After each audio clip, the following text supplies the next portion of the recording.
কুমিল্লাতে আছেন সুমন কবির। সুমন, আপনার সেখানে কি অবস্থা? আসলে যারা আন্দোলন করছে সেখানে কোথায় কোথায় অবস্থান নিয়েছে, কোথায় রাস্তা বন্ধ করেছে এবং ভোগান্তি কেমন দেখছেন, সব মিলিয়ে জানাবেন।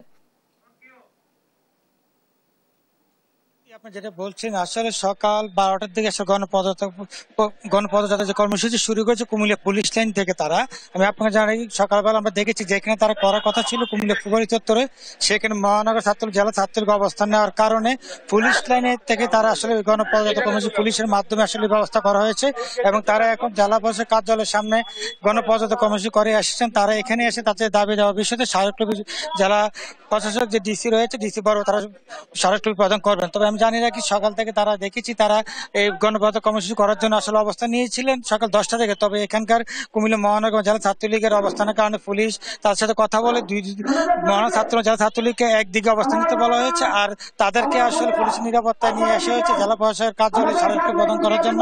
আপনারা জানেন কোটা বৈষম্য নিরসনে এক দফা দাবিতে কুমিল্লা বিশ্ববিদ্যালয় যে ব্লকের কর্মসূচি হামলা প্রতিবাদী বিচারের দাবিতেই তারা আজকের এই গণপদযাত্রা কর্মসূচি মহারাষ্ট্রপতি বরাবর স্মারকলিপি প্রদান ঢাকাতে করবেন। কুমিল্লা তারা জেলা প্রশাসক কার্যালয়ে যে স্মারকলিপি প্রদান করবেন, সেই স্মারকলিপি প্রদানের মাধ্যমে তারা আসলে ডিসির মাধ্যমে তারা রাষ্ট্রপতি বরাবর আসলে স্মারকলিপি প্রদান করবেন। তবে আপনারা জানেন কুমিল্লার যে বিশ্ববিদ্যালয়ে যে এবং সাধারণ শিক্ষার্থীদের যে আন্দোলন, সেই আন্দোলন আমাদের গণপদযাত্রা কর্মসূচি চলছে এবং আপনার একটা বিষয় জানিয়ে কুমিল্লা গণপদযাত্রা কর্মসূচির আওতায় আসলে এই যে গণপদযাত্রা কর্মসূচি করছেন, আপনারা এই বিষয়ে আসলে আপনাদের দাবি এখন জেলা প্রশাসক বরাবর কি দিচ্ছে? এখনো তো কোনো পরামর্শ দেয়নি। আজকে আমরা মাত্র সাক্ষ্য করতে আসছি।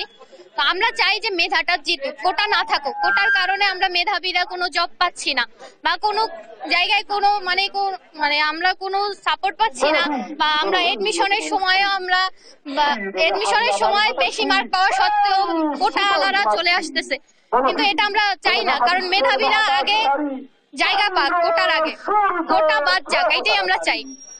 এটাই আমাদের চাওয়া, মেধা জিতুক, কোটা নিপাত যাক আর কোটা জিতুক, এটাই আমাদের দাবি।